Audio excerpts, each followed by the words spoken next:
Good afternoon, everyone, and very welcome to CEPS for the event of today, which is about defense. We'll be speaking about EU defense spending and with focus really on how our budget and resources are going to the battlefield capabilities. And this event is organized in cooperation with YEP. YEP is the Institute of European policy making. It's linked to the University of Bocconi University in Milano.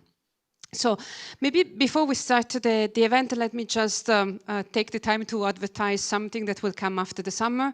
So we are preparing a task force on defense and in particular on governance, the governance aspect of EU defense.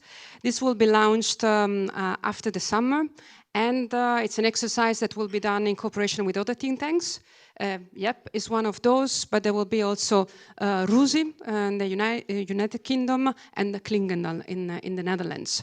So those of you who are interested in this topic, please continue to check CEP's website, and we'll certainly distribute information to those who subscribe to the CEP's newsletter. This is just to say that the topic is really high on the political agenda, and there is quite a lot of reflection and thinking needed on how to go forward. Now, coming back to the event of today. So you may have seen that in the media there are a lot of headlines about the amount of billions which have been provided to Ukraine from the United States, from Europe, and we thought actually that there is need to bring some clarity on these numbers, because some of them are completely misaligned with the reality. So I think as a first exercise is really to think about those numbers and also to think about how we measure and we value from an economic point of view military aid. The second question will be about, okay, what's next? Now we are in a situation in which United States and Europe have provided Ukraine with military aid, mostly using stockpiles.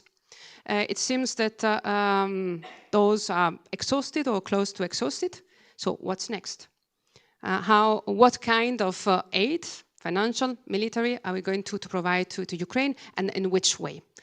These are basically the questions that I would like to address in this panel. We have an excellent lineup, so we will give them the possibility to bring clarity and to bring forward ideas. But I'm also asking you to think of questions, because we want to keep quite a bit of time for a Q&A. We really want to hear your thoughts, your reflections, your questions about this topic.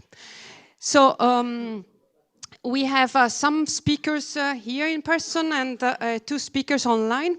I would like to call on stage those who are here in person. So I will start with Daniel Gross. Daniel is the director of YEP in Milano, of course, former director of CEPS. Daniel, welcome back. And then James Hodson. James is CEO and founder of AI for Good Foundation. Comes from the United States. Very welcome, James. And then here in person, Larissa Marchenko. Please come on stage.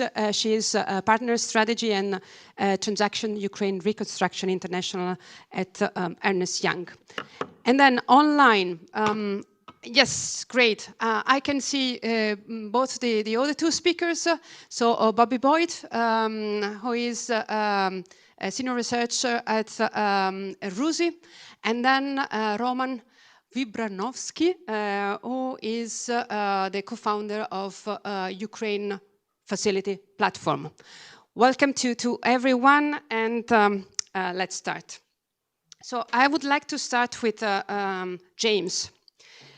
James, you have done some in-depth research.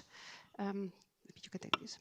On actually what is the military aid that is being provided to Ukraine, and it seems that you find quite a different number than what is making the headlines in the US. Please. Okay, well, thank you, Cinzia, for helping us to organize this event and to get these messages out. I think it's an important conversation that we're having now. It's an important conversation, I think, for the last 3.5 years, but it's something that's coming to a head also, I believe, geopolitically now. Let me start with a bit of an anecdote about why we were thinking about these numbers at all. So about 7-8 months ago, I was sat in Kiev with a good friend of mine, who's a name that you would all know, and that you'll see regularly on television talking about these topics. And we were talking about what is it that Europe should be doing, right, given impending changes in the US, and what is it that really we should be thinking about. And he said, well, James, you know, yes, the US has been really important for us over the last 3 years, but there's something that nobody's really talking about. And it's that a lot of the equipment that we receive from the US doesn't actually work in practice.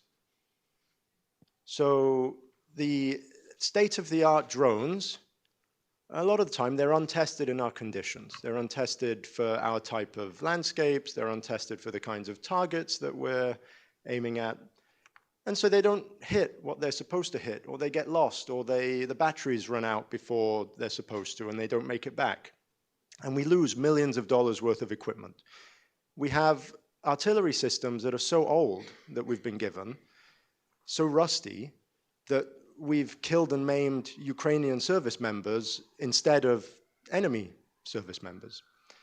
And you know, we don't talk about this openly because we don't want to offend the Americans, because you know, we want to receive the help that is useful, and if we start complaining about it, then we're going to be accused of not saying thank you enough, which, you know, is a recurring theme. Yeah. And of course, you know, he always jokingly says thank you to me every time we sit down together. So I said, well, that's very interesting, because of course the narrative in the United States in particular is, look how much we're doing for Ukraine, and you know, we're at the limits of what is possible. And I thought, probably we should go back and look at the information. Everybody at that time especially was quoting the Kiel Institute and the Kiel Tracker for the data that's, you know, what are the announced and what is the money that's being spent to support Ukraine from each country. And it is the most comprehensive set of data aggregating all of the different announcements made by different countries.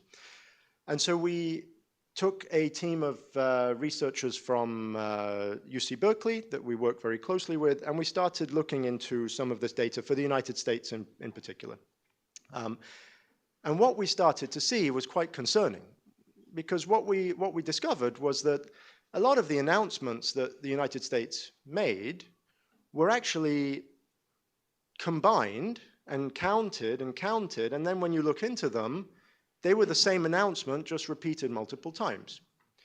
Or when you start to break down the actual deliveries of weapons to the field, and you go and you look at, well, when was that weapon actually produced? Who produced it? How much did it cost to produce? Who was using it before? Does the US military still use that weapon? Which unit had it in stock? And then you appropriately depreciate according to the Department of Defense rules. You would get that the vast majority of what was sent was worth zero at the time it was sent by Department of Defense rules, was illegal for the US Army to use, which means actually they were saving money on recycling rather than actually giving something. And as a result, when you look at following correct accounting practices, what was given to Ukraine by the US, it boils down to a small amount of defense spending and a slightly larger chunk of budgetary support. This is actually the wrong slide, so I clearly put them in the wrong order here. Let me just quickly see if I can get you. That's much better than. Okay. Okay. So look, this is the chart that we came back with in the end, and we have a nice study about this that you can all read online. So I'm not going to go into huge detail about methodology, but what I will tell you is that research fellows that we have at UC Berkeley, and actually also with Daniel's help, as we've been working on EU data recently also in this room, we've looked at more than 100,000 documents over the course of the last 6 months. And that includes procurement data, and includes contracts for loans and repayment guarantees and all kinds of different things. And what we're seeing here is over time, right, until December 2024, what has the US actually delivered to Ukraine, and what was the value of the items that were delivered, including the cash support. And so the big blue piece that you see is the budgetary support, right? These are what went through the World Bank facility that then gets repaid to Ukraine after they have spent the money. So Ukraine spends money on public services, pensions, school teachers, etc., whatever is allowed. Then they submit it to PwC, KPMG, Deloitte. They check that the receipts are correct, line by line. They charge World Bank a decent chunk of money to do this, which comes out of the Ukraine aid. And then World Bank releases the money to Ukraine a few months later, as they've been managing the cash crisis and liquidity crisis through that time. And then you've got the purple piece, which is what they call PDA drawdowns. So that's things that the US had in stockpile, right? So as you can see, that's actually a decent chunk of the aid, but it's much smaller than what the US claims it is, because the vast majority of that, the US would never actually use, and it's worth zero by depreciation standards. The thing that is actually cash spending on a military side is that green line. So you can see it's almost nothing. And that's new procurement. That's where they spend money to buy and manufacture new equipment, which they then send to Ukraine. And that's the portion that's actually reached Ukraine over the last 3 years. So again, it's a pretty small amount. Now, this gives you the idea then, when we applied it to Europe, of the difference between what we say we're going to be providing for Ukraine and then what actually reaches Ukraine and what the value of that is in practice. Okay, there are a bunch of charts here. This one you might find especially interesting because most people say that the US is the main military support provider by value to Ukraine. It's not true. So Europe has provided actually a big margin more. A lot of that is newer equipment that's procured, manufactured, and then delivered within the last 3.5 years, which is why obviously the mark-to-market price of that is higher than what the US has provided. Exactly, yes. Artillery shells, many of which don't explode at the time when they're supposed to, but make a hole at some point somewhere in the front line. Okay. Now, what does this mean? So there are 2 points, right, that are very important here. The first point is there has been a massive mismanagement, in my opinion, of the public perception of what we have been providing to Ukraine.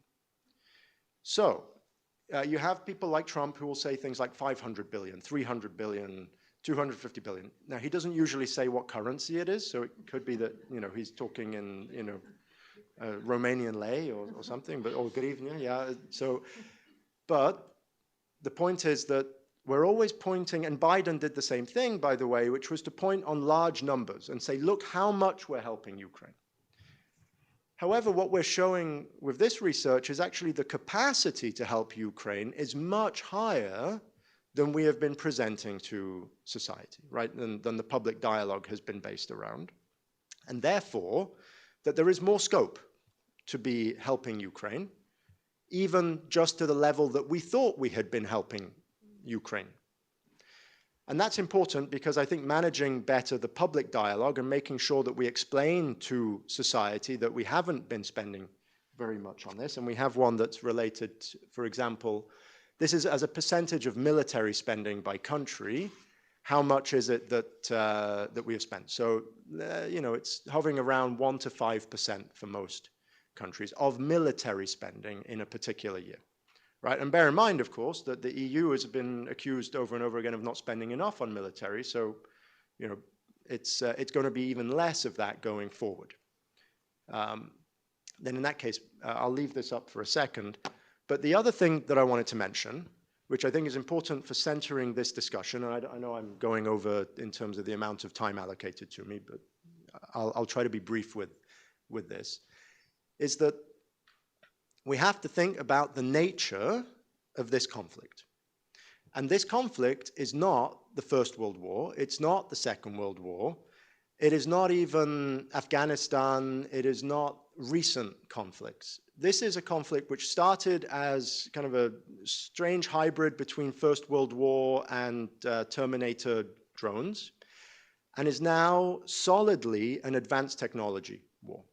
It's a war where we have people with VR goggles who are targeting each other and doing kind of scouting activities and using traditional artillery and other explosives in ways that are quite different from what you would have seen 10 years ago.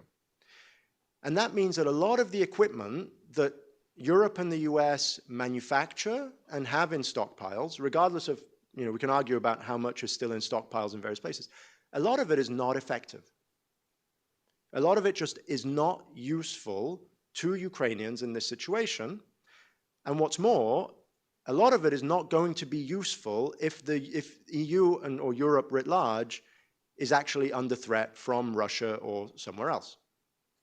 Which means that Ukraine actually is fielding the most technologically advanced army on this side of the ideological spectrum.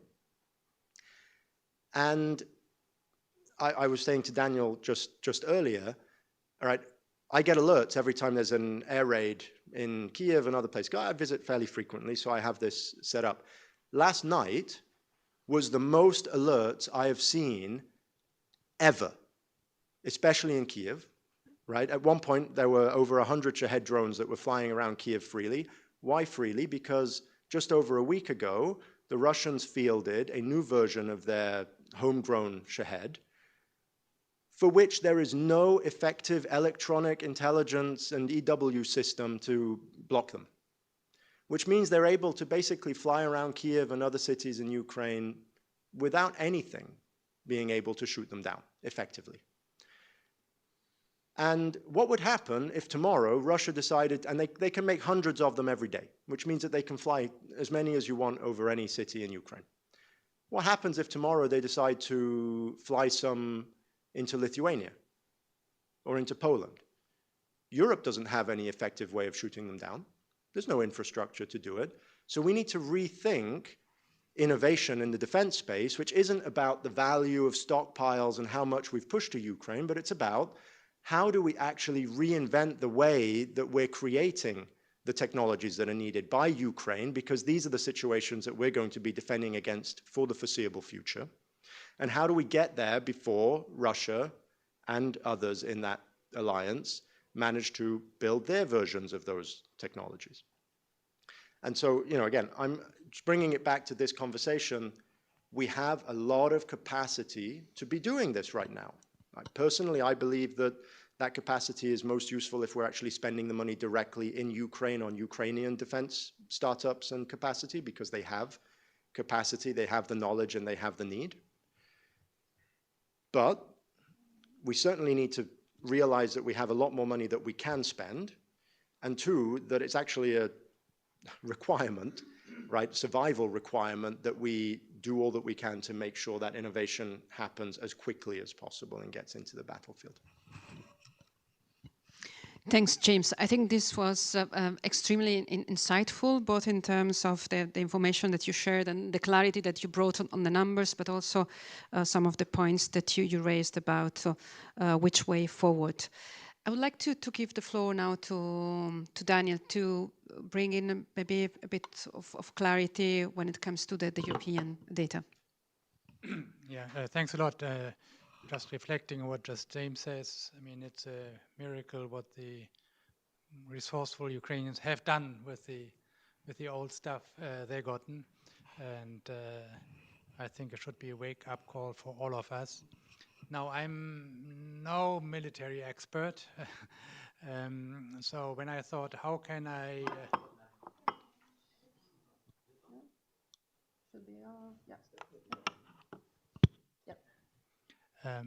So my instinct was, can I look at some of the international money flows to get an idea of the resources that that Ukraine has received. And one easy way, which does not require hundreds of research assistants, which we have here, a very valuable representative, is to look at the balance of payments data, which give you an idea of the money which is flowing into Ukraine. And this can take the form of, two forms. One is grants, which in the old balance of payments classification, if the economists around were called unilateral transfers. So you just get some transfer and that's it. And you get a separate, as of course, remittances, right? But I'm talking here about transfers, unilateral transfers from government to government. And the second one is loans. Of course, not loans from the private sector, because Ukraine is pretty much shut out of the private market, but loans from, again, government to government, which are usually at concessional rates. And the question is, what is the value actually of these? And they're contained in James' figures. For the time being, I just want to have an idea of the resources which were flowing into Ukraine. And you will wanted to give you an idea of the composition. And also a very simple data point I wanted to make is that there's a tendency to look at the cumulated flows, right? Since this is a conflict which will last a long time, I think we should ask ourselves, what is the annual flow compared to other annual, whatever, expenditure or revenues? And as you can already announce here on this slide, I wanted to show you the figures. Here you have from 22 to 24, the total amount of the flows as recorded by the Ukrainian balance of payments of incoming loans, which is the yellowish orange part, and blue, which are the grants. The sum, I don't know whether you can read the figures, it's approximately 40 billion throughout the years. But you see that the composition is changing. In the first year of the conflict, there was still, I think, much more support for let's help the Ukrainians. And this is waning over time. It's not zero. It's now running at 11 billion per year, whereas the part of loans is increasing. One point of just to be precise, the 25 data is the first 5 months at an annual rate, just so to make it comparable. As I said, you see that the loans are going up. That is a large part of is EU, whereas the grants at the beginning, a large part of that was US, right? So that gives you the scissors which are opening. The US is going down, and the EU is going up, but in the form of loans. Okay. The question mark is, of course, whether these loans will have to be repaid or so, but the key thing is that these are resources, financial resources that are available to Ukraine. And this is, by the way, EU and US and all the West and everybody together. And the total, as I said, is around 40 billion per year. This is really minute compared to either our GDP or their GDP, our public expenditure, anything, even the EU budget could do it alone, right? So just to keep in mind, of course, if you accumulate it over 5 years, it's 200 billion. And if you had to accumulate it, hopefully not in 10 years, right? So I think what one should look at is the annual flow amount, which for me, unfortunately, has settled on this number. The IMF has recently said that the balance of payments of Ukraine is covered, but it's covered at a level which bears survival with the hundreds of drones that you mentioned. So that is one issue. And the second issue is, of course, for the EU, how long can we continue? We have certain already commitments taken, so for another year or so, the stuff is veto-proof because it has already been approved. But what after that? And here, just if I have 2 minutes to make to present an idea of mine, which is that one way to enable let's say Europe, not the EU, but to enable Europe to continue its financial support, even if it be only in the form of loans, would be to assemble a coalition of willing and basically create a new SPV, special purpose vehicle, following the blueprint of what we did when we had the Greek debt crisis. Some of you might remember in 2010, Greece really exploded in May of 2010, and we had the European Financial Stability Facility operating by July. So in 3 months, if speed is needed, it can be done. How much is needed? Then at the time, it was around 5% of GDP of the participating country. There's a guarantee. And 5% of the most of the EU member countries, minus 1 or 2 Moscow-friendly ones, plus the UK, plus Norway, would be around 20 billion. 5% is 1,000 billion. So just with this guarantee amount, which each country would guarantee separately, so to reassure the Germans that they're not there to pay for the entire thing, that would be enough for quite a number of years to continue financing Ukraine, hopefully at a larger scale. And so I just wanted to say, even given the restrictions we have in the EU on having to get around a veto when we want to act as EU, there are ways to get around that when we create this coalition of the willing, which should encompass certainly the 2 countries that I mentioned, which are, I think, on board politically, and in the special case of Norway, I say should be more than on board financially. For them, they could do it alone if they wanted to. So going forward, we need more, and we have to make it veto-proof.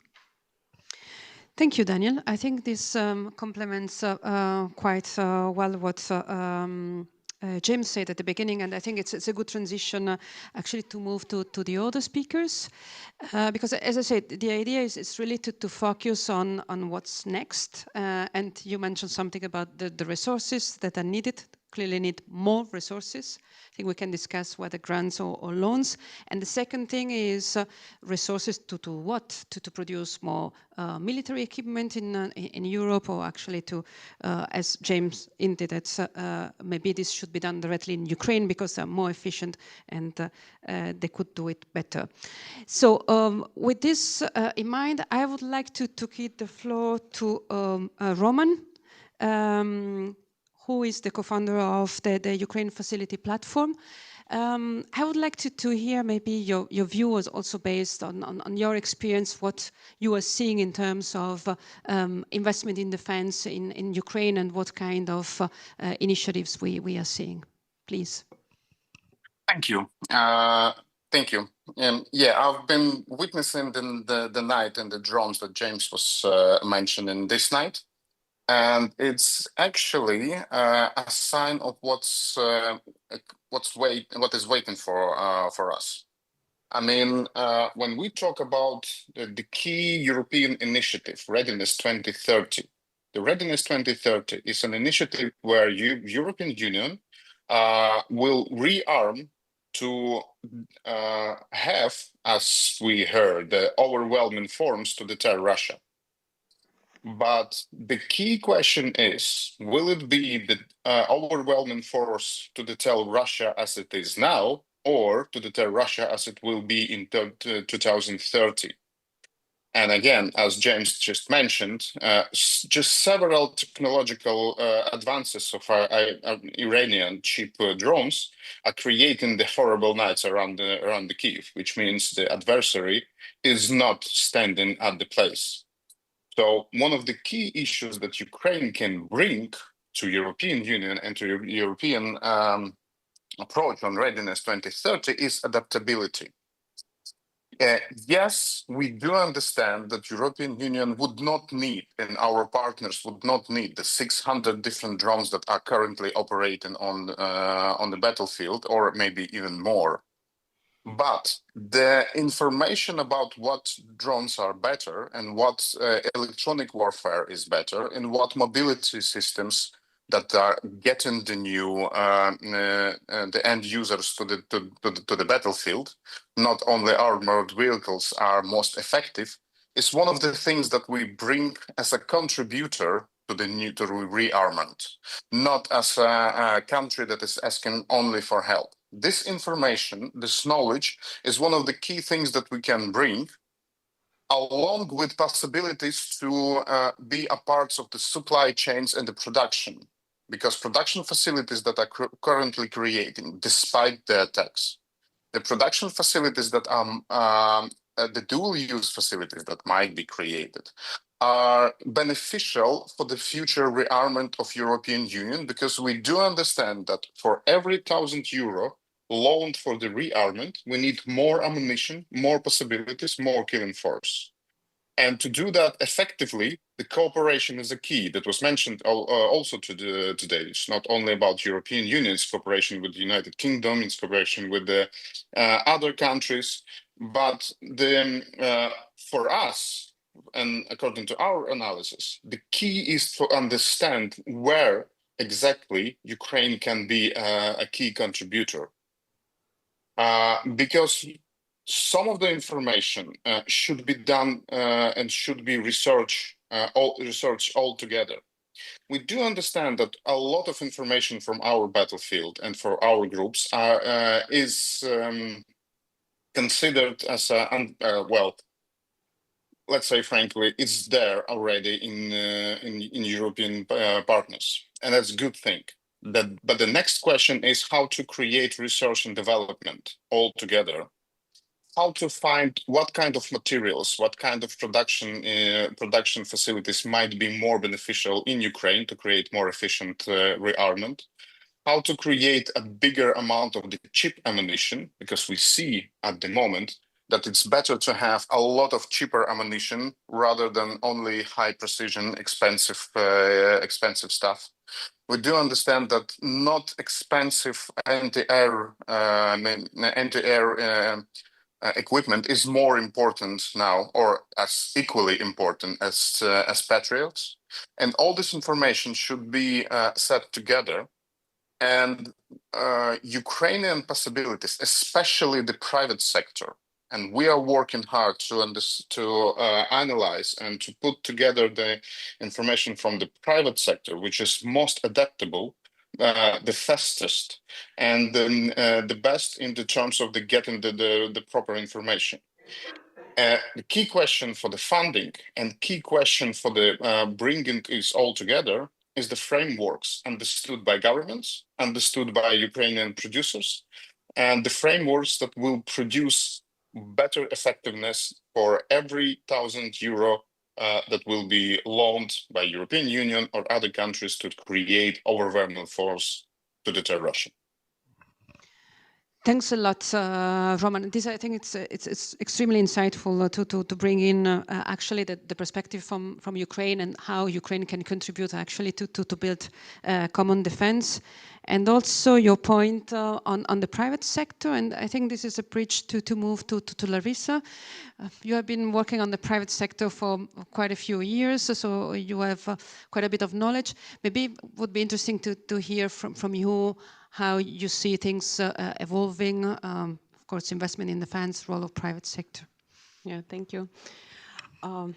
Yes, I'm working with the private investors for more than 20 years in Ukraine, and yeah, in the recent years, to my unfortunate probably reasons, I moved to defense, and I support a lot of transactions, investments into defense. And of course, I'm talking to various players of different sizes from Ukraine, startups, middle class companies, and also large companies like state-owned Ukroboronprom, yeah, which unites more than 100 entities, which we inherited primarily from the Soviet Union.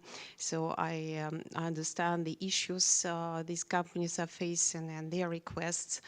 But talking, like, I would like to start probably firstly with the time.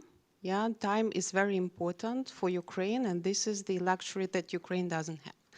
But on the other hand, This leads to the conclusion that in Ukraine, all the decisions are made quite fastly. Yeah, on different levels, starting from the government and to the army, yeah, to the individual soldier level.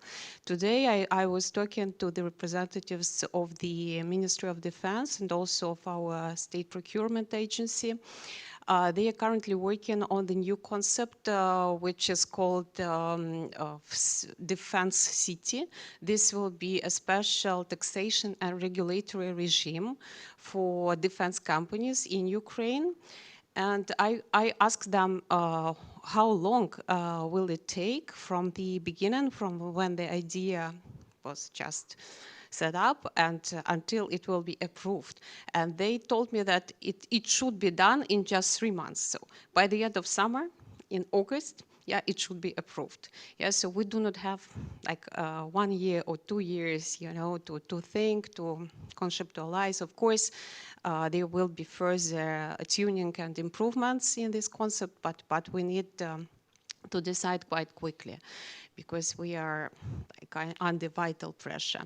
Secondly, again, when we're talking to the state procurement agency, it is responsible for considerable part of the procurement of weapon in Ukraine, but not for all.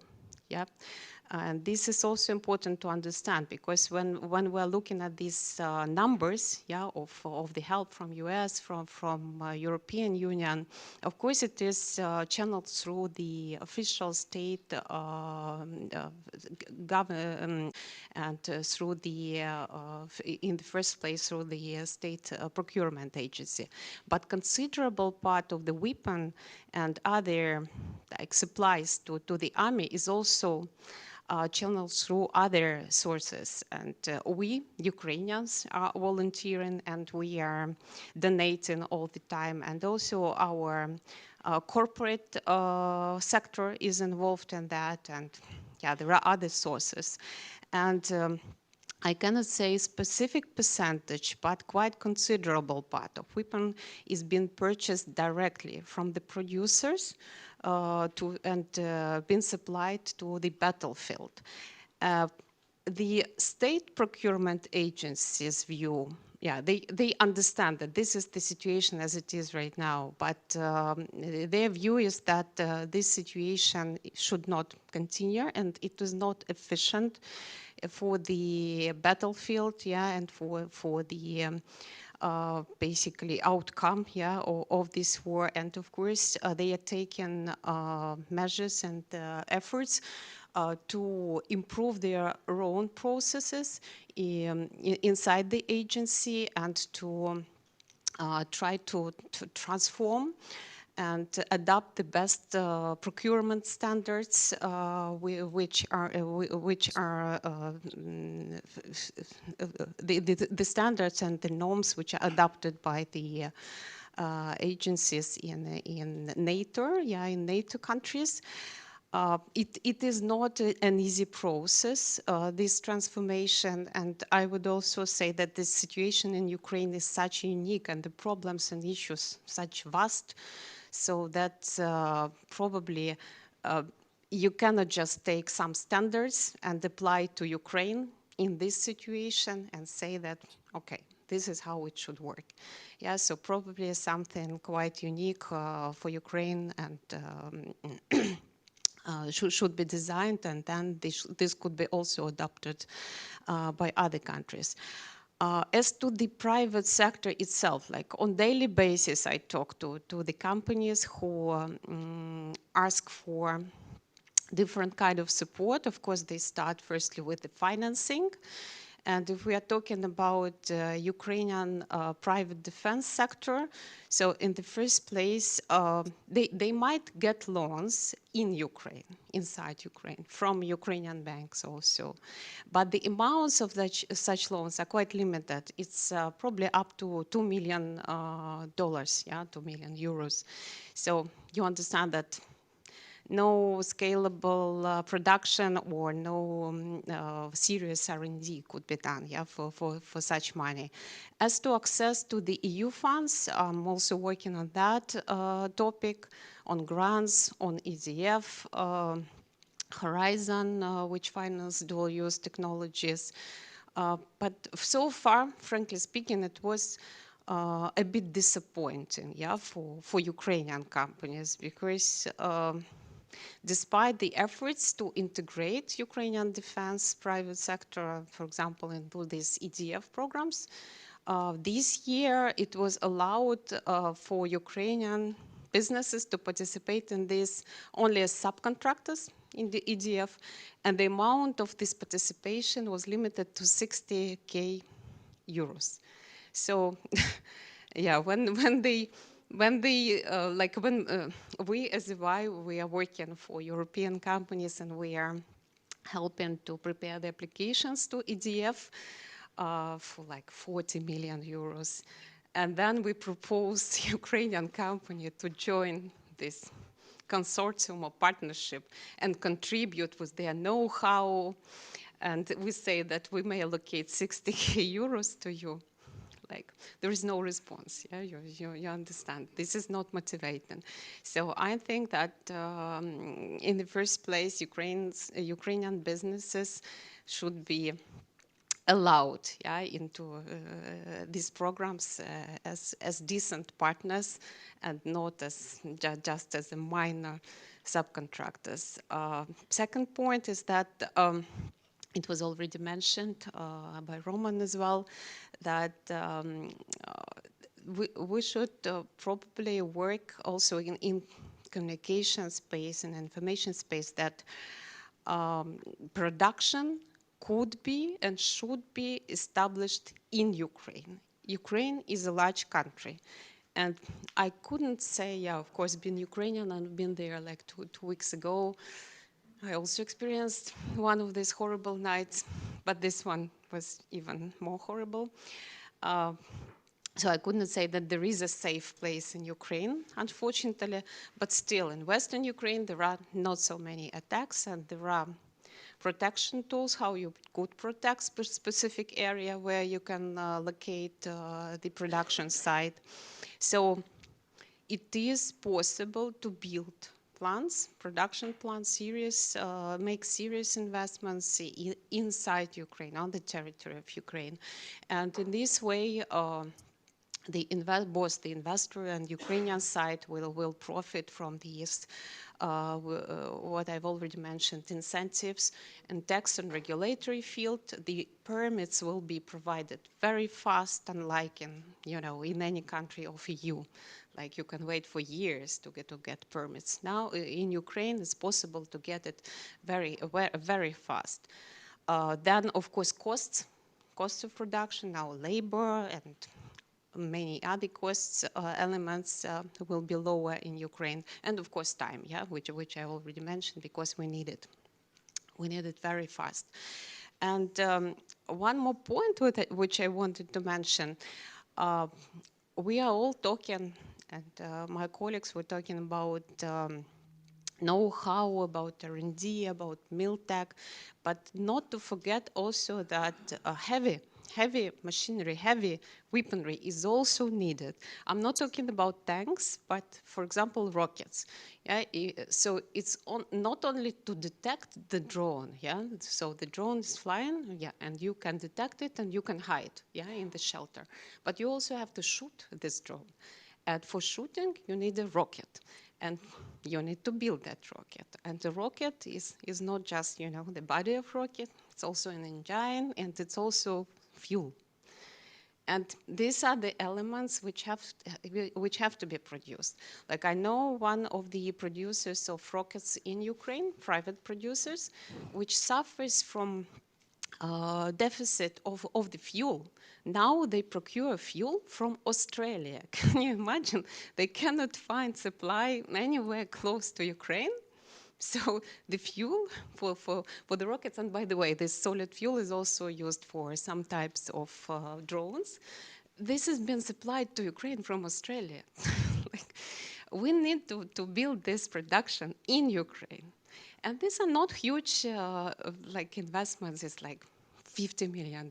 Yeah, so Europe can afford that, but you have to invest. Yeah, and you have to know what to build. You have to know where to build. You have to be able to and open to cooperate, and start building now. Yeah, these are my messages.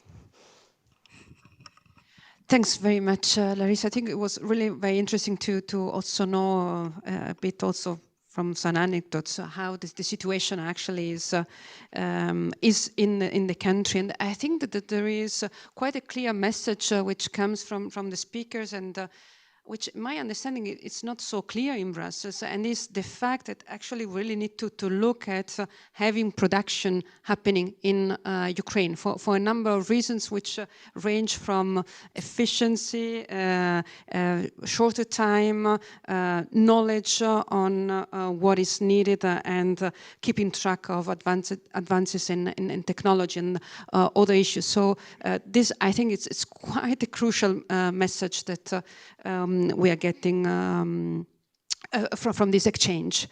And I would like to use this moment to give the floor to Robbie Boyd. You are actually the military experts in this panel, so I would like to give you the floor to share your thoughts, ranging from, again, what is needed in the battlefield, but also maybe some ideas about financing. Please, floor is yours. No, thank you very much. And can I just say that your panel that have come ahead of me have made some fantastic points, in particular with some of the principles that we need to be looking at right now. And I'm really reassured and pleased to hear about the tempo and the speed message coming out on this, because this is serious stuff.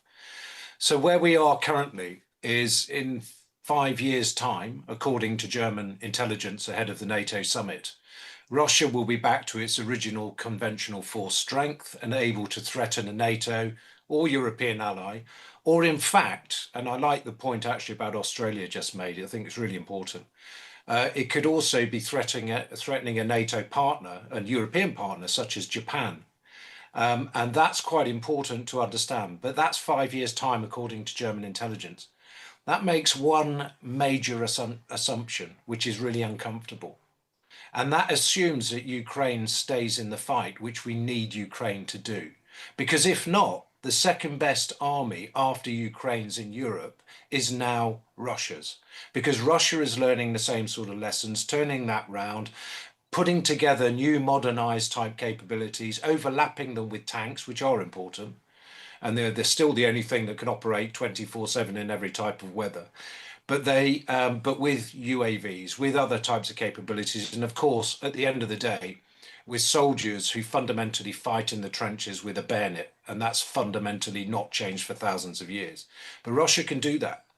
And if Russia is not fighting Ukraine, it is available to do that now against a European nation. And what's more, Russia is supported by a nuclear force of 5,800 modernized nuclear warheads to threaten both Europe and also some of its newly found friends in China. So that sort of gives you the real context. It's a lot more serious than we have really realized, and 5 years might be too late. So estimates as well from Ukraine themselves, depending on who you listen to, but Ukraine probably has the manpower, and I throw this in for debate, but it probably has the manpower to continue the fight and sustain it properly for a couple more years yet.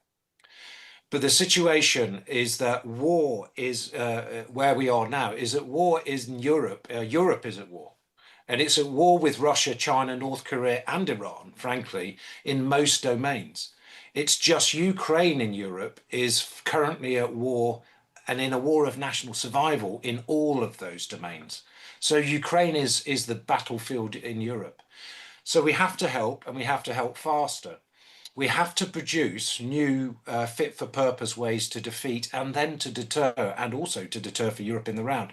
And to do that in the new circumstances, we're going to need a new tool set, because our current procedures and processes aren't good enough. And Ukraine are teaching us new ones from the tactical level and the operational level.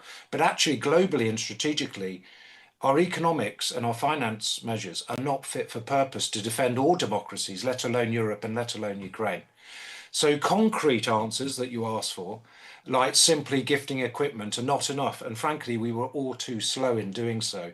And giving non-lethal stuff early on was not particularly helpful when you're a nation trying to fight for survival early on, and prolong the problem. But what Ukraine has taught us are new acquisition processes, for example, that go down to the tactical selection of capabilities required by geography. So things change. We're not just nations requiring different capabilities and their own sovereign capabilities, but actually based on the geography and their proximity to the enemy, and particularly Russia. And also, I will pick up on one thing. I totally agree with Roman about the importance of dual-use technologies, because they help build companies in the future, and that's important, by giving them a greater market to sell to. But dual-use technologies when you're a soldier mean absolutely nothing when you're on a battlefield fighting Russians. What I always wanted when I was on battlefields was the best piece of equipment optimized for fighting to give me a better chance.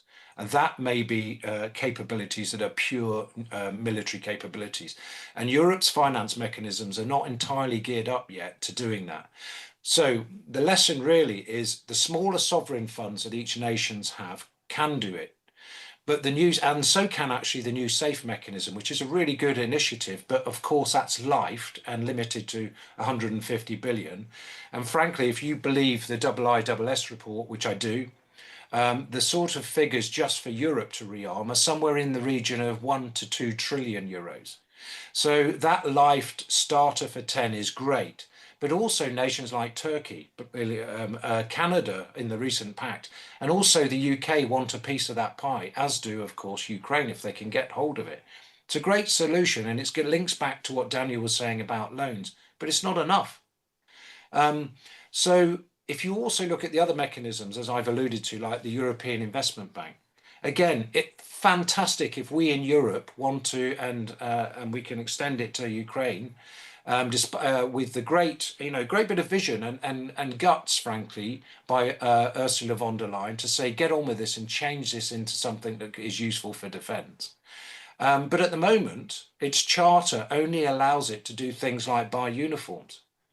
Now, we need uniforms if we're soldiers, and sailors and airmen and women, but that charter is going to take a long time and go back, because it's a treaty, because it's an international institution, to go back to Parliament to then regurgitate it so it becomes more useful for those types of capabilities. And that's going to take maybe 2 years. We haven't got the time. So our financial capital stack is not fit for purpose for war. And for Ukraine, this really matters. Now, this is an inflection point. And it's an inflection point because what Ukraine needs in order to do that fight is loans. And there's a sort of comparison. History is not a particularly great guide, but it's the only one we have. But if you think back to the United Kingdom in the 1940s, early 1940s, the only way the United Kingdom was able to stay in the fight and then develop the conditions for eventually liberating Europe was because the Americans gave us a loan lease system, very cheap loans over a very long period of time. In the UK's case, 60 years, which was affordable to that nation in order to keep it in and then rebuild after the war. That changed things. That kept the war going, and as I say, liberated Europe. So cheap long-term loans are needed now for Ukraine to keep them in the fight, and are also, believe it or not, a way of building and helping to sustain Ukraine's new groundbreaking innovation and defence industry, as has already been alluded to. And let me explain why this is important. But again, I just want to make a point. This isn't Europe's problem alone. And we need more people outside to join us in this, like the Australians, but also like Japan, as I've mentioned. And Japan have the same issues as we do in Europe. The United States of America are talking to Japan now, and they just postponed their conference with them, partly culturally, because they didn't want to be bullied. But what the US are saying to Japan is you must increase your defense spending to plus 3.5 defense GDP. And the reason why is because we might be engaged elsewhere in Europe. So the message from the US is the same continually around all of the world. And that's Japan's first problem, in the same way that it's ours. The second problem Japan has is Russia, because of territorial disputes. And the third problem it has is China, for all the other reasons that we share. So we need a global solution. So you asked me for a concrete way, and we have our way. It's not the silver bullet, but there is a methodology that is out there that's available quickly if we can put pressure on to deliver it. And that that can aid Ukraine and put in place, if you like, a solution, or a solution, not the silver bullet, as I say, but a solution to help, is the first ever defense orientated multinational lending institution, and it can be done quickly. The more democracies that join such an institution, the more capital that's available for loans, the better it becomes for everybody. So, for example, if we took 32 nations from NATO, and then we took the 38 partners, which include Ukraine, that would be 70 nations potentially investing in a global multinational lending institution akin to something like the World Bank. And we would be able to not just sustain and rebuild Ukraine's armed forces, but also build on the deterrence and resilience as well. Europe, as I say, I don't think can do this on its own. So how would it work? Well, it's free to join for nations. Nations put capital into the bank like we do with our own domestic banking, and you gain access to services. That remains an asset on your national register, so it costs nothing. And it also, incidentally, counts towards your GDP scores if you're a NATO member or another nation like Japan being put under pressure by the United States for more defense spending. Because enshrined in Article 2 of the Washington Treaty is a reference to free institutions for defense being protected by nations so that they generate essentially wealth and have more money to spend on defense. This is what a multinational lending institution would do. It's exactly that. So it counts towards your GDP score, the money you put in. It provides then three services. The first one is cheap AAA credit rated long-term loans by using the defense bond markets. And that gives Ukraine a chance by being able to take those loans over a long period of time, as Daniel's been suggesting earlier, because it will be a member of the institution. The second thing it's able to do is provide cheap loans to national defense priority companies. Again, AAA credit, so almost zero over a long period of time. So if primes or scale-ups need to expand and they're deemed a national priority by that nation who's a part of this bank, they get really cheap loans. They can't get those from commercial banks currently. They get ripped off. And then the final thing, and this is a really exciting bit, which goes back towards what the last speaker was saying, was you can use the capital, because you're talking about something that's worth $1 trillion, not 150 billion like SAFE and other smaller sovereign funds. This is big. And you can use that capital as a powerful institution to release billions from commercial investment, from commercial banks and pension funds, which is something Rob Bauer, when he was CMC, talked about a lot. And the reason for that is then by providing guarantees from a bigger bank, you are encouraging them to invest in defense. And there are tens and tens of billions that will then flood into defense industry and innovation if you provide those guarantees. That's the really innovative bit. That creates investment. It also, for us in Europe, stops our best companies going to America because they can stay here. And there are a lot of Ukrainian companies, I deal with some on the AI side personally, who are some of the best in the world at AI integration for UAVs, for example. And I wonder if they're going to stay in Ukraine after the war. So again, we must invest to keep it in here to rebuild Europe's capabilities. Okay, I've spoken for too long, but let me then say the final piece here. So what? President Zelensky needs this, and I know he wants it. I've already been involved in preparing speaking notes for him twice as he goes to talks with senior leaders, in particular Keir Starmer in the United Kingdom, who could, if he wanted to move with pressure from allies, quickly mobilise the City of London global finance, which is a global finance centre right here in Europe, very rapidly to get behind hosting this bank. Starmer is also in this case backed by Carney in Canada. Carney is a fan of the DSR bank concept. Why? Because he gets it, and he gets it quickly because he's a banker. And when I talk to bankers, even though I was an ex-military guy and have done other things, it's usually the finance side of things and actually get this piece of innovation very quickly and are massively behind it and wonder why we haven't done it before. So pressure now from all democracies to get the British moving could utilise this service and get it moving quite fast. If London move now, if they hold an information day for allies, then start charter negotiations for the very first multinational lending institution, there are 40 in the world like the World Bank, EIB and others, but purely for defence and defence resilience, security and resilience, this could start operations in 2026 because most of the work's been done. 80% of the work's been done. This has been developed over 6 years. Now that would be really handy. But let me say as well that that would be obviously a concrete step. It's if the UK don't move fast, Amsterdam, Zurich, Luxembourg, or even a Benelux cooperation project to establish such an institution, which is not for profit, of course, and are therefore a force for good, could be an option. So there are others here in Europe, but better it starts here where the demand is and close to Ukraine than probably starting yet another institution in New York. So it works, it is simple innovation. And I'd like to finish by saying I've spent 10 years on battlefields and I understand the pain that we've had communicated today and what they are like. And I've been there at every level up to and including the operational level. And I've also been a strategic, grand strategic level practitioner working from the chairman of the military committee's office in NATO. And my last job, and to a certain extent now, was a partner in a major innovation and tech company. The DSR Bank is genuinely, I mean this passionately, the best piece of defence innovation I've come across in 40 years in all of those environments.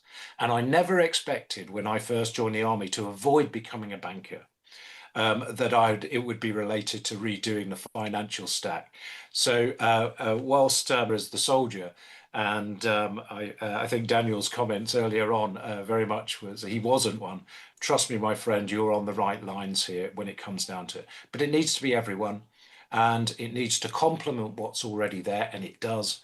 And this could be quite a major change in the way we do business for all democracies, but particularly right now, Ukraine needs this. Thank you. Thanks very much for this very comprehensive and insightful thoughts, really from the battlefield needs to the more financing. Any reaction from the other members of the panel to what has been said? Not necessarily only Robbie, but also the others.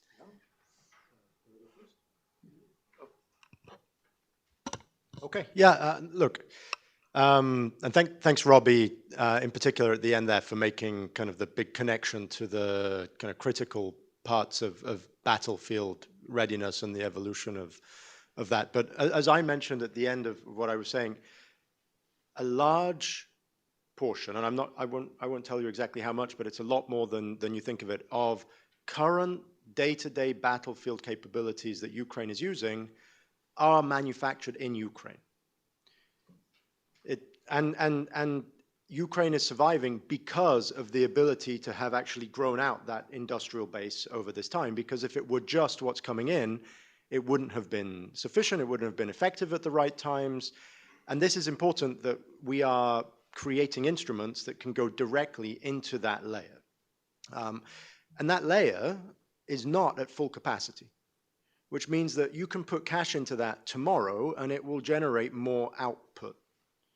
Right? As opposed to many other industries that are related to dual-use technologies and other that actually don't have the same level of additional capacity. One of the reasons that capacity exists is that the Ukrainian defense sector, and Larissa will know more about this than I do, aren't allowed in many cases to export what they're building.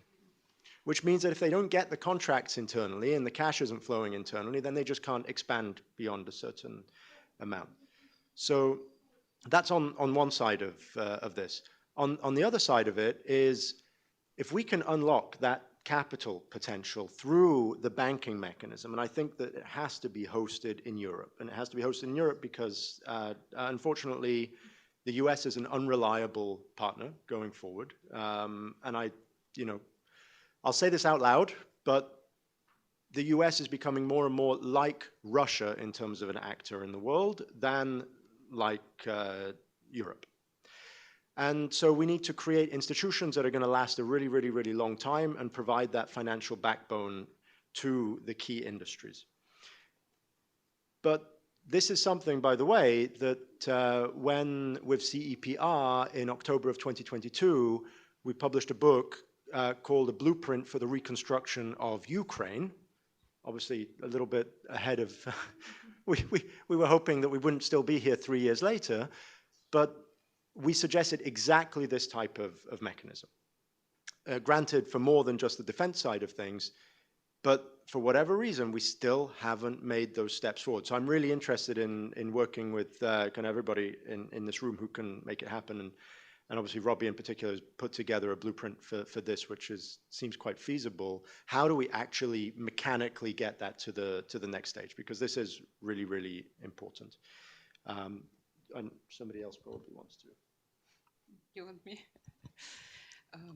Just maybe a couple of thoughts with regards to lending, yeah, and it was mentioned by Robbie that EIB has to be heavily involved, and we've heard this many times from Ursula von der Leyen, yeah, and the commissioners, that the EIB has to finance projects in defense. And frankly speaking, they are moving there. They are already financing some of the large European producers. But yeah, my ask is here to be more open to the projects with Ukraine, yeah, with Ukrainian companies, and in particular also to place the production sites also in Ukraine. Of course, it should not be exclusively in Ukraine. I'm not saying that, of course, yeah, because many of Ukrainian founding companies now they are registering their businesses everywhere, yeah, in European Union,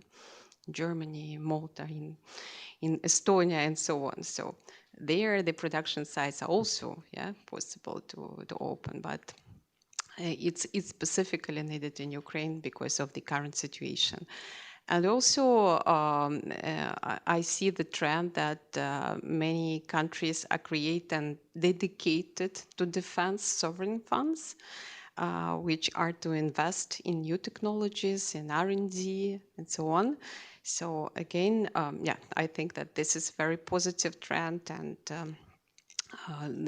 there is a need, of course, to support such initiatives, such funds, and to introduce specific processes for selection of the technologies which are really decent and needed in the battlefield. And there, of course, Ukraine has a big advantage, yeah, because the technologies which have been developed by our inventors, yeah, by our startups, they are being simultaneously tested in the battlefield.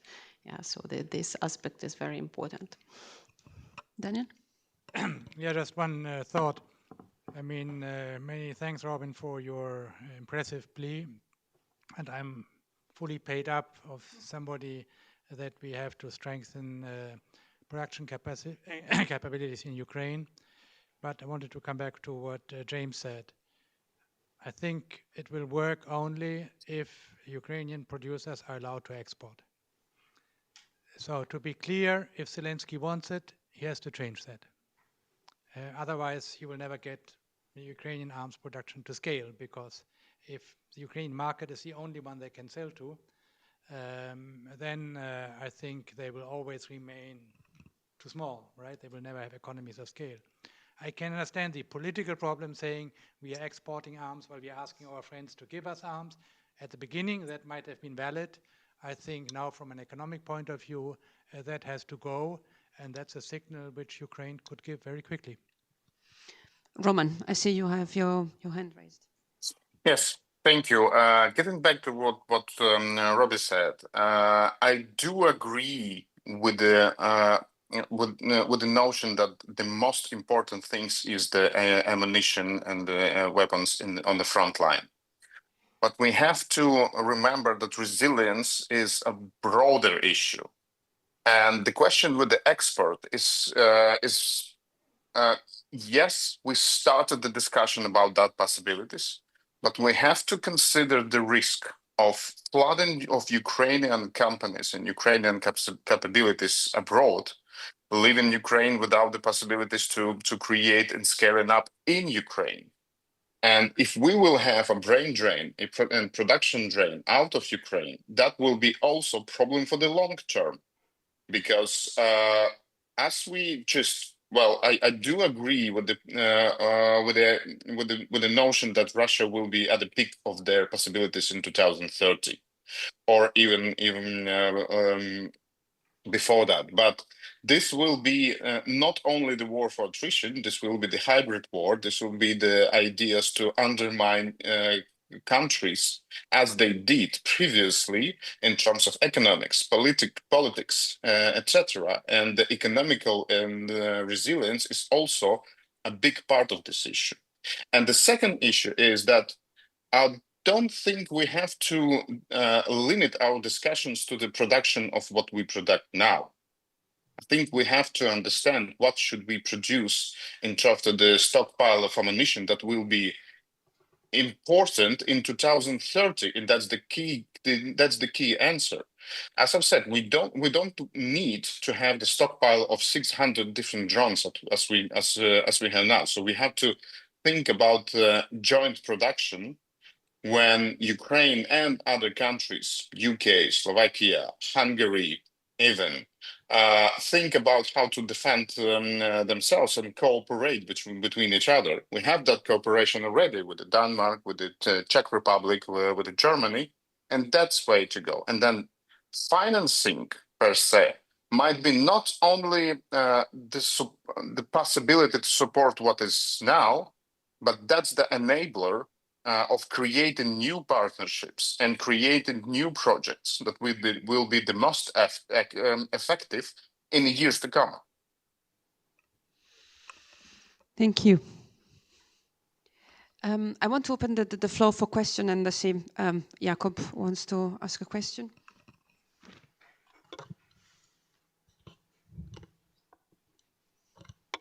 If there are other questions, please raise your hand. Jacob Kierkegaard from Bruegel and the Peterson Institute in Washington. No, very interesting and also quite sobering discussion. I guess I wanted to ask, particularly on the latest issue you discussed about export orientation, scale up inside and outside Ukraine. Because my understanding is that obviously the sort of old Danish model was all about scaling up in Ukraine, which I think is absolutely the right thing. But I believe the recently adopted Build with Ukraine initiative, where actually yesterday in Denmark, you saw a signature, a contract signed between the Ukrainian government, President Zelensky, and Eric Schmidt of SwiftBeat, that basically that model is all about building together typically Ukrainian designed weapons, but outside Ukraine, which I would assume implies that the export ban has been lifted. So that's no longer an issue. Obviously, with the pretext that whatever is produced goes exclusively initially to Ukraine, but then of course it becomes a broader. So basically it becomes rearmament for everyone. So it appears to me that particular issue has actually been addressed.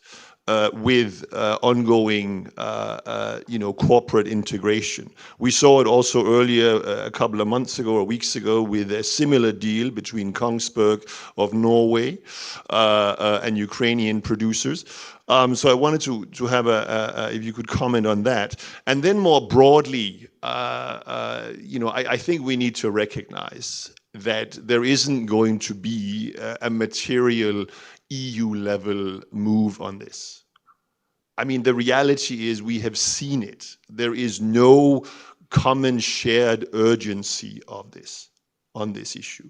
There is a very acute urgency and the domestic fiscal space in Northern Europe to pursue various bilateral deals, support for Ukraine. But at the EU level, that's simply not existing. And again, I mean, the EIB was mentioned. I mean, the EIB has been completely AWOL. I mean, what money has actually flown? It has been a disaster. It would have been very easy with the right leadership, and I think we need to conclude that the recently shift in leadership at the EIB was the wrong decision. That you should have been able to create exactly the kind of fund to generate risk capital backed by the EIB to do the kind of venture capital like funding also in Ukraine. But there has been no real willingness to shake the tree.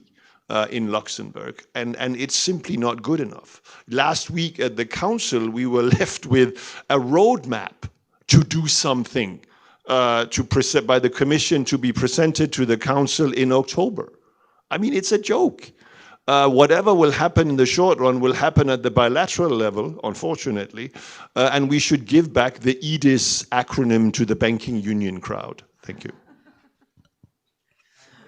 Just quickly to clarify, I guess just when we're talking about the export controls, there is nothing that stops a Ukrainian company to take their design and go and partner with somebody in the US and get funding. In fact, many Ukrainian companies, when they leave Ukraine, they're actually a Delaware corp, right? Any funding they receive is coming into the Delaware corp and then going down into the various subsidiaries. So it's not about that. It's actually, if you are part of like Ukreveron Pro or like kind of this government design and development stage, you need special permits in order to export the physical certified products outside of Ukraine. So it's not about the IP or like yeah, so it's hard to get that.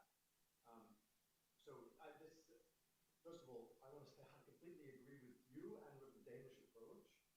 And the one thing I hate about the VCs, for example, that say that they invest in Ukrainian companies is that what they're actually doing is they take Ukrainians out of Ukraine, create a new company in California, and then put money into that and develop a different market, which is exploitative rather than working towards a solution.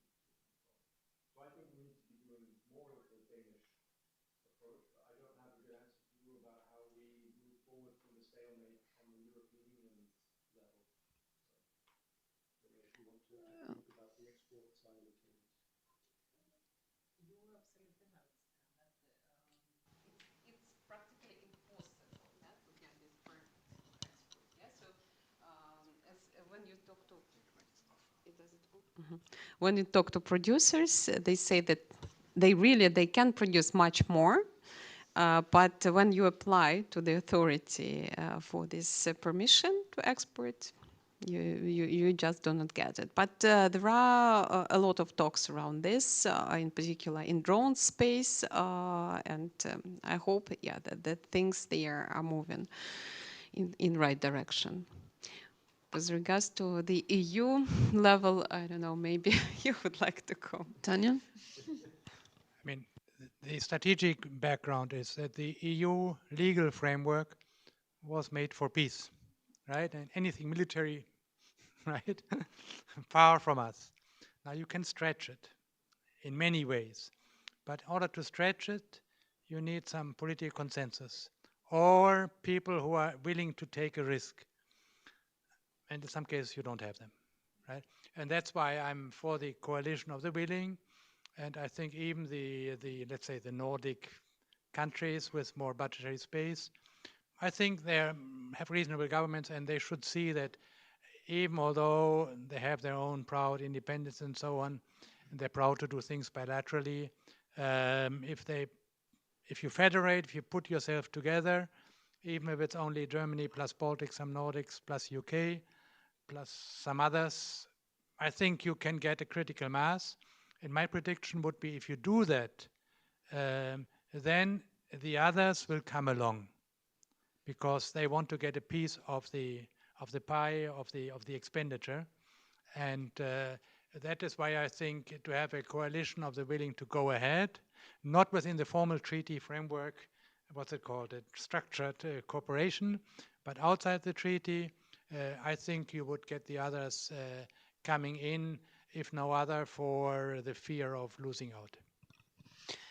There is another question, unless, I don't know if Roman or Robbie wants to, Robbie, you want to react? Yeah, please.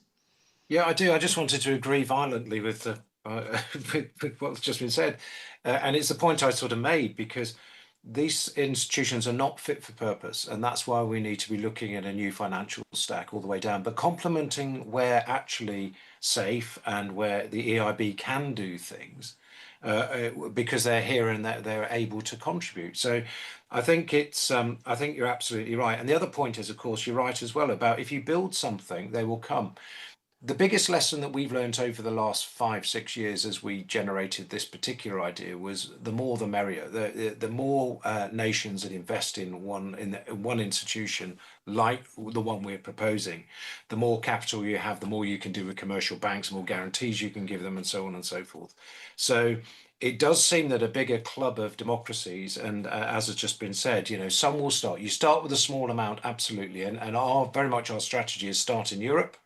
And it does need to be based in Europe. I fully agree with all the reasons that have been mentioned there.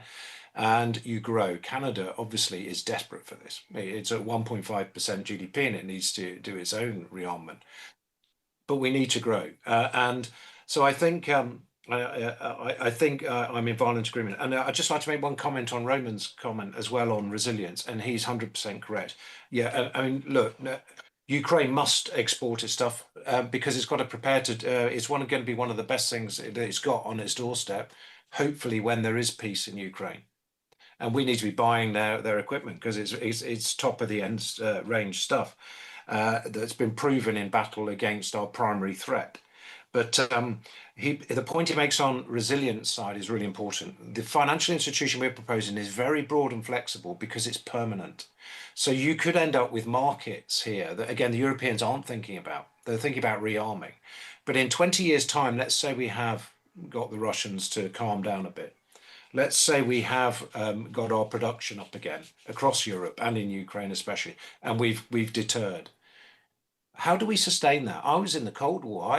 In '93, suddenly we started taking apart all of this.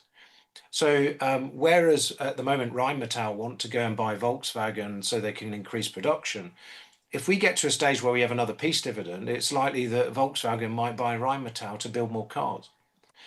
That's not where we need to be. So what I'm proposing here is potentially development money from a broad range of defence areas in an institution that could be powerful like this. Could go into African nations, for example. Angola don't want China. They want their own defence capabilities. That creates markets to sustain, hopefully, where we get to in the future. And Ukraine would be top-end exporters if they are doing that, and should be doing it now, frankly, because there are many nations that are trying to resist the same threats we are around the world. Over. Thank you. A question there? My name is Marie Cormont and I work for civil society. My question is, are there corruption risks and how can they best be mitigated? Any other question in the room? There is another one there. We can take it and then, because we're approaching the end. So.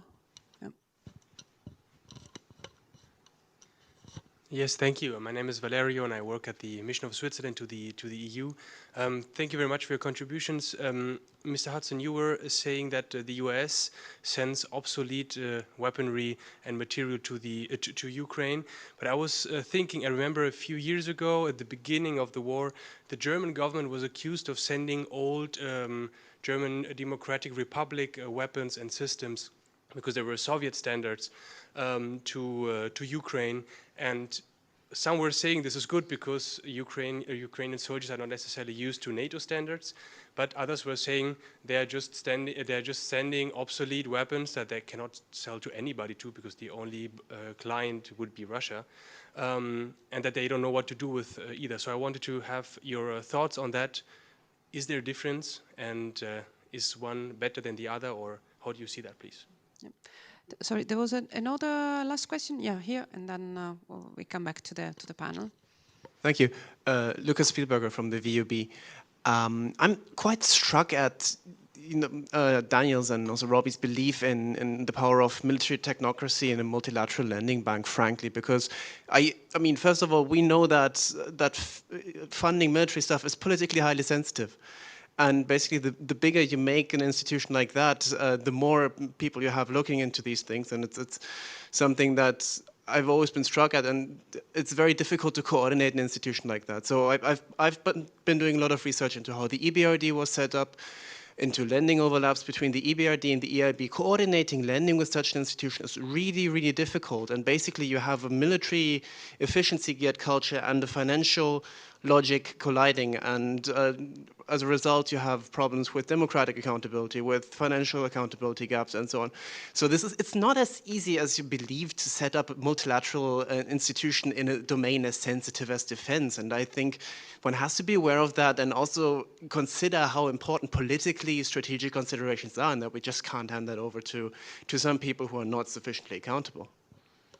Okay, there are 3 questions. So the first one was on corruption, and there was a second one on the German military weapons sent to Ukraine, and then the third one on the governance, if you want, issue related to this new institution.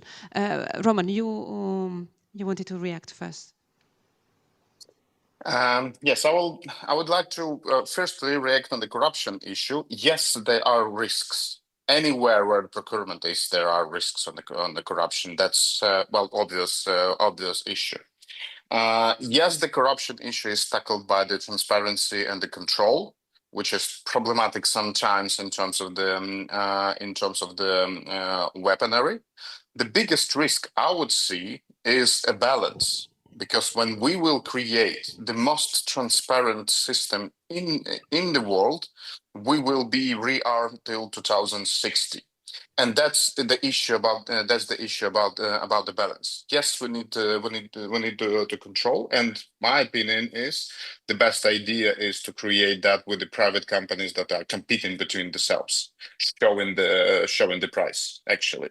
But the very big risk is a fight for the transparency that is fight for per se transparency, and we have to remember that. The second issue is about the banks. We've seen the same problem here in Ukraine because there is not difficult things for the banks and for international financial institutions. It's new for them. Most of the international financial institutions, despite the war, changed 0 regulations in 0 procedures for the loans and the work in other areas that are critical, for example, energy. So what is needed is to acknowledge that it needs a lot of efforts from the international financial institutions and create new programs, faster, more efficient, and with understood algorithms for the businesses. Because you have to remember that in Ukraine, in energy, in agriculture, in defense, there are new players who were never working with the international financial institutions. They were fighting for themselves. They were fighting for the light and for creating something. It's new for them, and what we hear from Ukrainian businesses, they say, "Look, we need an algorithm and understanding how to work. It's not enough to say money are at EAB or EBRD or IFC or any other banks. There need to be dedicated programs and algorithms for that, and that's possible. It just need to be acknowledged and created along with the money." Thank you. Robbie? Do you want anyone to come back to you? Yes, thanks. I mean, very quickly to build on what Roman said there, and it's a bit of an anecdote actually, but when we first came up with the idea of a multilateral bank, it actually started in NATO at the same time. NATO Diana and the NATO Innovation Fund was created. It was just too early, and it was really just concentrating on the first part of the long-term loan idea, using bonds and so on, cheap loans. But the reason we were doing it, actually, the reason it was motivating that idea of a NATO bank a long time ago, which didn't materialize, and the lessons really were you needed more nations, frankly, as well, for the reasons I've alluded to, was actually because we needed to replace all of the old Soviet equipment in the Eastern nations. That's why we were doing it. And this was a rapid way in order to do that. When Ukraine started, of course, the Allies were able to get rid of their old Soviet equipment in the first instance and give it to Ukraine.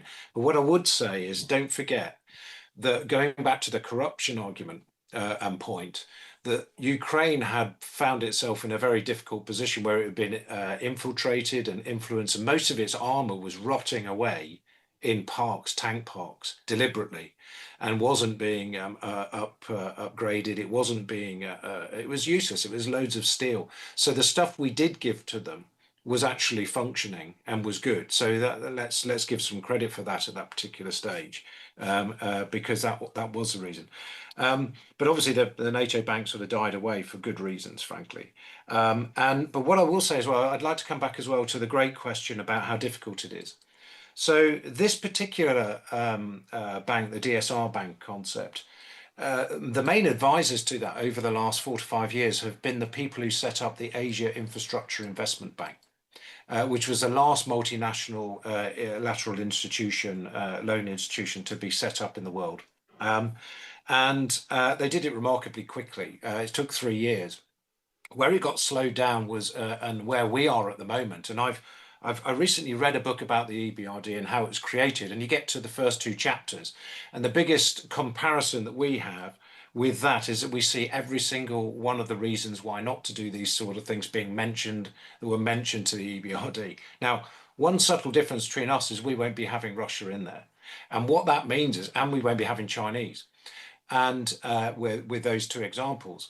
But if I can just reassure you, the people who are dealing with us are actually Danish. They're not Chinese from that experience. So there's a lot of experience and all work already done. And 80% of running an MLI is more or less the same. It's getting that 20% right, which is writing the charter, who can be a member and how it applies to defence and what it can be used for, which is the complex bit if you have too many nations arguing over it in the early stage. So a smaller amount of nations negotiating it quickly means that it becomes operational a lot faster. In the case of the Asia Infrastructure Investment Bank, it took a lot longer than they anticipated, because they initially planned to have just India and China doing that charter negotiation. But when nations heard about it, going back to the point of if you build it, they will come and will want to influence, they ended up with 60 starting negotiations quite quickly there on in. So it can be complicated if you start with too many. So we need a mechanism where everybody who decides to join realizes why we're doing it, which goes back to our point that we've all been making about the critical need and the threat that we're under now, not in 5 years.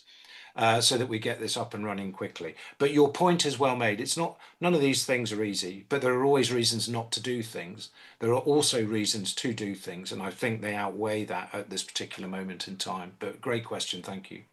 Thank you. Maybe just 1 minute for James and Daniel. I don't know if you want to conclude.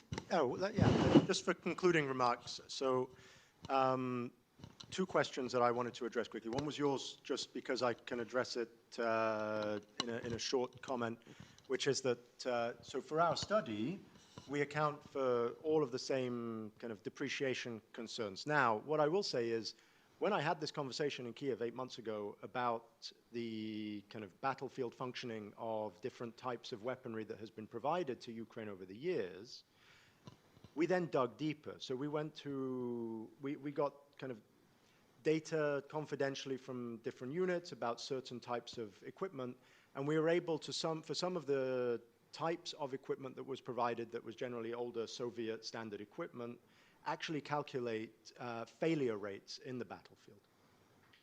And so, and you also know that the US often provided new equipment to countries bilaterally in order to have that country's equipment go to Ukraine. So there were these bridges that were built in order to get equipment in. Some of the failure rates were 8 times higher than what would be allowed by any NATO army to actually field that equipment, which means that nobody should be allowed to use it because it has an actual inherent risk to a service member operating that machinery. So yeah, you know, Ukraine's military had also stockpiles of rotting equipment that was useless, as Robbie said. A large portion of what was provided that was Soviet standard worked and actually did provide significant resistance, right, as a result of it. But also a large portion of it didn't and was just as rotten as what Ukraine had. And it was mostly used for spare parts or thrown out entirely. So it was a mixture of things. On the other side, I love it when people bring up corruption because if you're in a room without any Ukrainians, then corruption comes up in the first 30 seconds. And if you're in a room that has Ukrainians, it might take 5 minutes before, but we actually made it through almost like an hour and a half without anybody mentioning corruption, which is brilliant.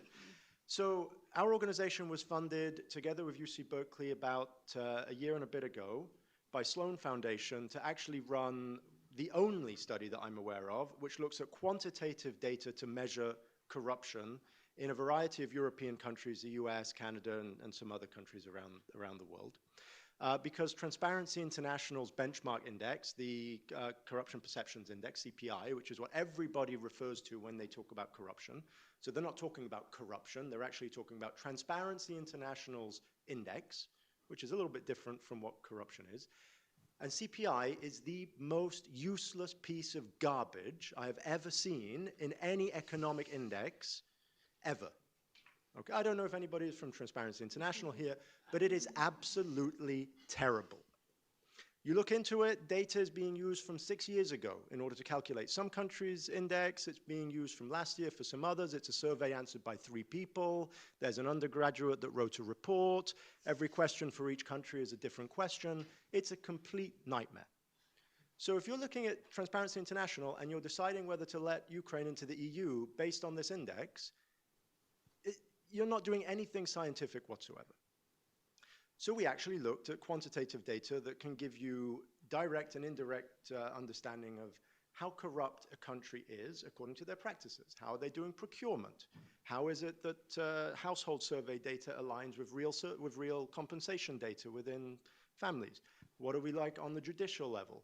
And we looked at various different verticals. It's not a complete picture of everything, but it gives you measures that when you look at it, you can actually compare country to country, and you get fairly interesting looking data. So you get, for example, Hungary having terrible correlations between what you would see in a perfect world of procurement and clustering of big, close to government contractors getting most of the procurement contracts. What I will tell you, the kind of headline here is when you measure Ukraine in the context of the quantitative data available, 2 parts. First of all, Ukraine has all of the best digital transparency platforms of any country in the world. Right? EU doesn't come close, except for Estonia, to some of the platforms that Ukraine has for managing the flow of data within government and making that transparently available to the community. When you put all of these things together, what we see is Ukraine's actually in the top third of European Union nations in terms of the corruption that we observe. So this should not be a conversation anymore, right? Like Ukraine is already better than the vast majority of countries that are in the EU. So the reason this keeps coming up is that Ukraine has spent so much effort combating this over the last 10 plus years. And as a result, you get more instances of corruption that get identified because there's so much more attention being paid to it. And there's a huge amount of Russian propaganda behind this that's pushing a narrative that Ukraine is hopelessly corrupt, right? Every day from hundreds of fake and real Russian outlets basically saying that you cannot work with Ukraine because they're stealing your money, they're stealing your children, they're whatever it is. So I'm going to leave it there, and I love it when corruption comes up because I can give this, but I can talk for hours longer about this question as well. Okay, we have a bit over time, but maybe a last word. Yeah, just one for me strategic point. I mean, my idea was not to create something special financing for the Ukrainian military, but just macroeconomic, macro-financial assistance. But I'm a bit concerned about the effort we are putting here to strengthen the Ukrainian procurement sector. As long as they're not allowed to export, you won't have scale. So I think this is something where Ukraine, in my view, has to move. Otherwise, I think also the investment by foreign companies into Ukraine will be limited. If you can sell only there, right, you will hesitate. So I think that is the part of the story where we could also ask Kiev to do something. Okay, thanks. Do you want to have a last word, Larissa, and then we close? That's very short. Thank you very much for the corruption comments. I don't have a lot to add there. Just maybe about the state procurement agency, which I mentioned previously, is that as Roman said, yeah, we do not have like 5 or 10 years to transform it. It has been transformed right now. Yeah, so it has been formed a couple of years ago, and now it has a supervisory board with international, very experienced NATO procurement specialist is sitting in that board, and they are enhancing the procedures every day. Of course, there is some resistance from the industry, you could imagine, because they've got used to some different practices, but the agency is continually changing and improving to implement the best practices. But generally, yeah, in this industry, corruption, yeah, we understand it's not only in Ukraine, yeah, we see it everywhere.